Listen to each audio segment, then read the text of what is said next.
में मोय सॉरी गल गइल बाटे हां एगो इहो बानन न तिनकर से कहतन के बबुआ तनी हेंगा ने चला होंगा चलता दिन भर लइकन के संग पकड़ के आवारा बनल बड़ा हां घरे त एकदम बाप रे बाप आई मोय गोरू यही ना या चढ़ा कचड़ा यही खूब खइया स ना आदमी के दिया खाए के निमनो से बना के तो अटके लगता आ गाय गोरू के केहू गने आदमी डाल देता कुछ कर देता खाना दो भूख लागल बा खाई जाओ आगनी बैठ के का करबो त काम नु लकड़िया न देख के आओ तनी का लकड़िए देख के आओ तनी तो मैं फाड़े के बकरा के मैं फाड़ दे तनी दो टांगी निकाल मैं फाड़ के वही पर खाना बनई हो कुछ दिन हां त ए बार अभी खाना फुर्सत मिलल ह हां त किदा फाड़ दे तनी हां दो खाना में खाए के तबे नहीं फाड़ जी आई बताई है का हम सुबह ही न कहनी कि हम खाना बनाते तनी भूसा ले जाके उन्हें ओकरा ध दई अरे तो हम चली गनी है काम में नहीं एगो हो रोवा के रोज काम में आवेला हां ना घूमे नी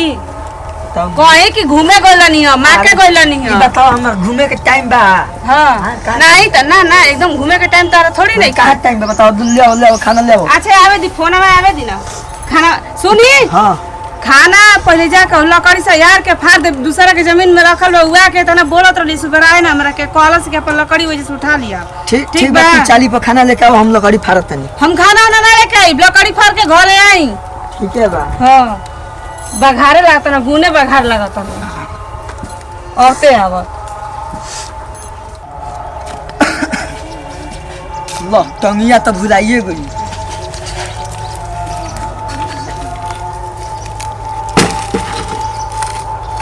मैं एकदम सूखे भरभरा गिल बैठ सहनी के सनम गम दिहल बरिया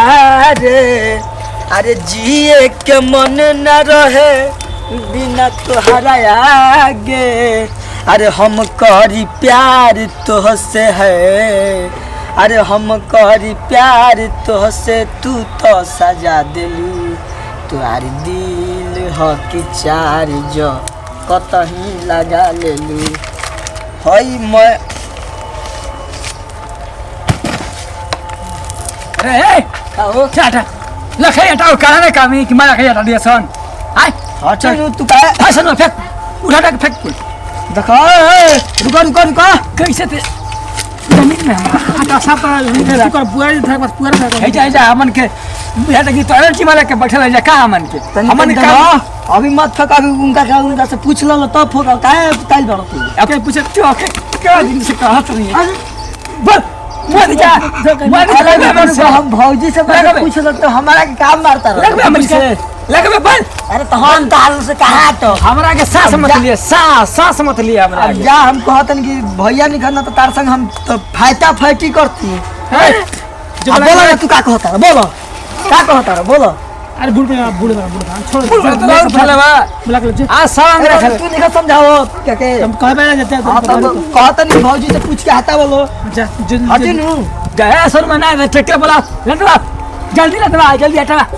कुल ससुर हमन खेत नुकसान हो गई हां हे जा पर भैंस आ गेल ले जोते बोय करा लाम जल्दी हटा जो रख ले ये बेटी उठा कपर उठा आयो का ये बड़ जाई रे सारा चोरी करे से पहले ही पिटा जा जाई होय न तो जुरो हलू बड़ पीस वाला बारे समझते ना क दिन तापम जाए में ठंडी के मौसम में उठा अरे उठा ले जाए चाहे ना लेके जा मैं घर में कचड़ा भइल बाटे आ यही गने सुतेलन बतावे कि महकबो ना करेला इनके ए भौजी और देखो गरमाई बड़ा समय लकड़ी है उठा फेंको तार से कहो तार सम कि हटाओ पुअरा में रखे के बताओ केवन गरमाइल बा केवन लकड़ी धइल में तार बुढ़ावा बासो सोनुआ बुढ़ावा हां अरे उ बारावा अच्छा तो उन्हनी के बाप के जमीन है का पहले साले बा हां देखो ना तो मथे खड़ा दो चार फाट देबो कोई न हमरा के तो हारा के छु दिए ना हां देखो पीछे पुछियो छिरा गेल तन चला तो तनी ओहनी के फरियावल जो 2 मिनट इन्हनी के सही में देना मन बढ़ बा उन्हनी के जमीन में हम रखला थी तब ना कुछ सुनती या बोलती हां कब लौट निकाल ये और यही खाली करता ना चलो तन फरियाई जा चली देखी तो चली तो चल इन्हनी के ज्यादा बोलिए तब पिटबो करो। इन्हनी का जब हम घर रहे ना तब कोनो ना कोनो इन्हनी के मोवतिए आवत रहेला हमेशा। हैं इन्हनी का अब हम समझावत नहीं। अरे छोड़ा ना तू चल। रुकी ना हम कुछ ले लई। अरे ले लाई हां लेके चलो। चलिए झाड़ुए से वाला लक्षण निकाल दे। भारी बाहो ए ससुर का दिन तबेरे में चोरियो करता हो तो हाथ ना बड़ा उठेबा तेरे घिसरा घिसरा का सब लेके चल रोडवा पर लेके चल तो शेर बन जाएगी हमन का बाबूर के हो। अरे अरे अरे अरे हट चल धोतिया लगा टाल घिसरा घिसरा मामा हां भूख लागो। अरे इन्हनी के बाई में मतलब लकड़िया कहां लेके जाता ना सब। पहले करे के मत लेके जा, पहले करे के मत लेके जा, दूसरा के लकड़ी लेके जाता बोला ना दूसरा लकड़ी काहे के लेके जाता बोला का कहता रहो। हम के लेके आइबो कहला कि चला चला चला गजब ई बतावा लकड़ी तार बाप के हो। बोला एक पसात रहा। ए लकड़ी काहे ला जीवो। लकड़िया ई बतावा काहे खातिर ले जात रहा हमर लकड़िया एही का नहीं रहे के चोरावत ना सब बाई हो दादा औसट बोटी मोर खा मैं उठा ले गइल से त झूर झांगोनी धइले रहने वो पर उठा के चोरावत रे के चोरावत अभी हम अपन आंख से देखनी है चोरावत रहनिया हाय काहे लेके जात आखे कहां लेके जात हमारे से कलम ना सुना ना हमारे से कलम कपड़ा उठा दा मर उठाओ त हम थोड़ छोड़ रहे हाय का कहत ना झूठ बोला हम छूता हां ई झूठ बोली हां सोनी भैया देखो काहे मोर हाथ लगे बा लकड़ी में हाथ लगाई बा काहे के छोड़ दे कैसे मत छू के ला लगाई बा लकड़ी में हाथ हां ला है ना फाट गिर गेल बा हे बा तो गिरी ना ई बतावा तार बाप हमर दे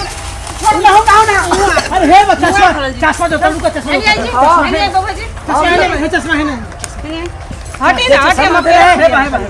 हां एकरा के मारी क्या हम बुढ़ावा कभी ना ना रह दी हटी पहले हम बतिया ले ई बतावा हमर बबुआ के का मरनी है पहले हम कहनी पढ़ाई कहनी भाई एथी मत करा बतावा देख हां फायर से कर दे खाली तनियो बतियाओ उल्टा ई सीधा बतावा ना की बतावा हौ है लकड़िया हम रखल बिन तोहर जमीन में रखल बनी हां हम कहते होता सामान माननी लौट तान देता हमरा देवता सामान माने लकड़िया मुंह में छेद नहीं के मार के ले जाने में छेद हां उल्टा सीधा बतियाई लता एक बास गिरी के ई बतावा ये लकड़िया काहे हमर उठावत रहे बताओ जल्दी बताओ अरे हम ना उठा मत उड़िया सामान छोड़ दे सामान साथे तक गजबे खतना गुंडा निकल रे इसको पहले कहनी मत छोड़ के साथे तक गजबे खतना निकल रे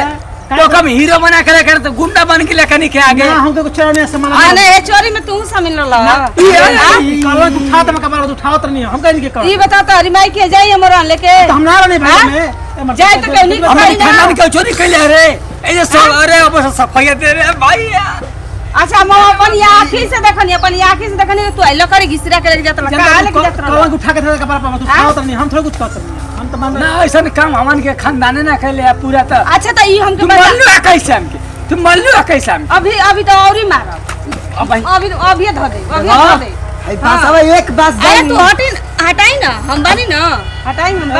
हम खुदे बानी हमार से फरिया सुन ना ऐसे मत कर तू के संभाल दे खाली होकर संभाल दे हम संभाल देता नहीं ए हेनिया हमसे बतिया ना हम लकड़िया काहे ले जात रहल बतावत काहे नहीं खा आय बतावत काहे नहीं खा हम लकड़िया काहे चुरावत रहल ए महाराज हम लकड़ी लेना जाता नहीं हां त का करत रहल लकड़ी चोरी कर अरे मारे अरे मर्द मार मत पकड़ ले हई देखो हई धा ले बा अरे मर्द हई छोड़ा हो अरे माई गो माया बाबूजी बचाई जी अरे हम धा ले बाबू अरे बचाई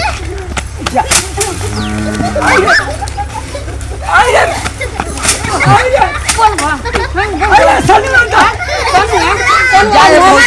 ऑर्डर की कुछ नहीं पहले अब भागा हमारा हाथ पर भागा अरे जा अब भागा आई रे भागा ए भाई ने चोरी करबा अरे ना चोरी करबा पूरा हमार जमीन धला हां अरे भैया बताओ अब तू हमरा के काहे हाथ लगौला गाँव नगर के ससुर बड़ा यही ना करबा गलती से उठ गया गलती से उठ गेला अरे सन गलती से उठ गेला हां तो एक बास गिरी अब कौन में जीव छेड़ा बता अब कौन चीज ना हो भैया हमारे से हट हम एक ना करबा तू हट मत ये से इनके मना दो ना आई बताओ ससुर लगिया ना आई हमारा आज हम ना बर्बाद ना बाबा हम अच्छा खती दे दे कि ना ए बाबूजी तू खाली कह ना कि दिख मारी ना मारी कपड़ा फाड़ क्या सोचे रे जा बहुत जा ए लिया के चल जाई आराम से लिया के चल जाई आज के बाद चला हां बुढ़ पे भयता जा ना कर हम चल जाए हमारी एजा से हट जा एजा से हट तो हमरो तो हिसाब आई जा तार हो जा से होनी जा एजा टाइम जात कर गोजिया हमारे जो छूटल लिया लिया के दे ले ला गोजिला लिया के दे होबे लिया के दे निकाल रे काटवा खावा में से निकाल हवा दे निकाल तागड़ा के अरे काटे ना काटा खत्म काट कर गिल बा हम की अरे काट कर बाऊ के कतम अभी भी मारे के धमकी काट कर बा काट मुंह दबावे मुंह में झड़ गोजिला अब आऊ कर गोई दे मुंह जाए तो बाबूजी यानी के जाए दो कहे ना मोरनी है इस बसा से घिस के कपड़ा फाट गइल बस ले मारो तो ई बुझाता नु केस हो जी आधा मर्डर हो जाई चलो ए वैसे केसम के तरह देख ले हाफ मर्डर हो जाई चलो हाफ मर्डर का कहो आ जा तारा के हम तरनी आवाज बनी